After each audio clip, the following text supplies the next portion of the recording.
Hello বন্ধুরা, welcome to my channel. তো এই ভিডিওটা হচ্ছে আমার গাড়ি কেনার ভিডিও। এই প্রায় 3 বছর পরে আমি শেয়ার করছি। তো তখন এটাও আমার একটা সারপ্রাইজই ছিল। তো আমাকে আমার বর বলেছিল যে চলো একটা জায়গায়।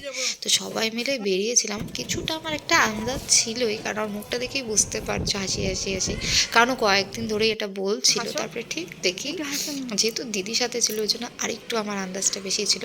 হিরো শোরুমে নিয়ে চলে যায়। এবার ওখানে গেছে আমার জন্য স্কুটি কিনতে।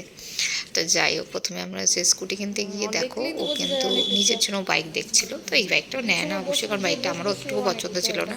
তো বাইকটা দেখে এরপরে কাগজপত্রের কাজকর্ম শুরু হয়ে যায়। যেহেতু আমার জন্য স্কুটিটা কিনছিল, তাই আমি কাগজে সই করছিলাম। একটা ভয় ভয়ও লাগছিল। যাই হোক, কোনোদিন করিনি এরকম কোনো মানে এরকম কোনো ক্ষেত্রে সিগনেচার। একটা বড় দায়িত্ব আর কি বলবো, আর যেহেতু আমি স্কুটি চালাতেও পারি না তখনও। তো এরপর দেখি বাইরে প্রচণ্ড হট করে ওয়েদারটা চেঞ্জ হয়ে যায়, দেখো কেমন ঝড় বৃষ্টির মতন শুরু হয়ে যায়। আর ওই যে স্কাই কালারে স্কুটিটা দাঁড়ানো রেডি হচ্ছিল, ওটাই ছিল আমার স্কুটিটা। তো তারপরে কাজকর্ম সব তৈরি, মানে আমার বর আগের থেকেই সব কিছু ফর্মালিটি করেই গেছিলো। আবার ব্যাগটা নিয়ে আমার হাতে দেয়, যেহেতু আমার গাড়ি। তো সব কিছু হয়ে যাওয়ার পরে লাস্টে যখন গাড়িটা হ্যান্ড ওভার করছিল, তো ওটার ফটো টটোগুলো তখন তোলা হচ্ছিল।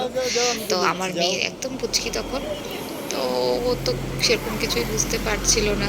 তো ও একটু একটু একটু বুঝতে পারছে আমার দিচ্ছে কিছু একটা কেনা হচ্ছে। ও চাবিটা নিবে, দেখো ওকে তো দেখাই যাচ্ছে না। তারপর ওকে গাড়ির উপরে বসিয়ে দেওয়া হয়।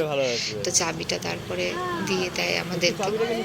ওয়েদারটা তো সেদিন খুব খারাপ হয়ে গেছিলো, কেন জানি হুট করে এত তাড়াতাড়ি সন্ধ্যা হয়ে গেল। তো হয়ে গেল আমাদের ফর্মালিটি কমপ্লিট করে। আর আমি কিন্তু তখনও চালাতে টালাতে কিছুই পারি না। প্রায় 1 বছর লেগেছে আমার স্কুটি চালানো শিখতে, সত্যি কথা যেটা। কারণ আমি সাইকেলও চালাতে পারি না। আমি যে চালাতে পারবো, আমি তো সেটাই কোনো দিন ভাবি নাই, যেটা সত্যি একদম কথা। তো ফাইনালি তো এখন আমি শিখে গেছি। তারপর আমাকে জাস্ট শো হিসাবে একটু সামনে বসায় আমার বর, বলে না তোমার গাড়ি, তুমি সামনে বসো, আমি চালিয়ে নিয়ে যাচ্ছি। তো আমরা 3টা মিলে গাড়িতে বসে যাই, বসে ওখান থেকে বেরিয়ে যাই বেশ করে। তো ওখান থেকে বেরিয়ে ফার্স্টেই কিন্তু আমি আমার বাবার কাছে যাই আমার গাড়িটা দেখানোর জন্য।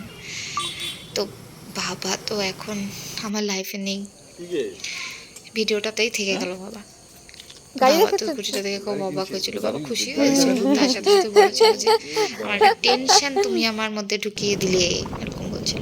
তো যেহেতু চালাতে পারি না, বরের পিছনে বসেই ঘুরছিলাম। তো এরপর মাকে দেখাতে যাই। মারা তখন বাইরে ছিল। তো মারা সামনে একটা মঠে গিয়েছিল, ওখানে প্রোগ্রাম হচ্ছিল। তো মাদেরকে ওখানে দেখিয়ে দিই গাড়িটা। তো গাড়িটারি দেখিয়ে বাড়িতে নিয়ে আসি। পরের দিন পুজো দেওয়া হয়, কারণ সেদিন অনেক দেরি হয়ে গেছিলো। তো পরের দিন গাড়িতে পুজো দিয়ে দেয় বাবা, মানে শ্বশুরমশাই। আমার বরের গাড়িতে দেখেছো তোমরা সবাই যে শ্বশুরমশাই পুজো দিয়েছে। তো আমাদের সব কিছু পুজো অর্চনা যাই হয় শ্বশুরমশাই করে। তারপরে আমরা নিয়ে যাই বজরংবলীর মন্দিরে। বজরংবলীর মন্দিরে নিয়ে গিয়ে উনি পুজো দিয়ে দেন, আমিও পুজো দিচ্ছিলাম। তো সে যেহেতু সকাল সকাল নিয়ে গেছিলাম, একদম ফাঁকা ছিল। তো পুজো টুজো দিতে পারি শান্তি মতন। তো ওখানে তারপরে একটা নারকেল কিনেছিলাম। এই প্রথম আমি নারকেল দিয়ে পুজো দিই, হ্যাঁ। মানে এরকম নারকেল ফাটিয়ে টিভিতে আমি দেখেছি।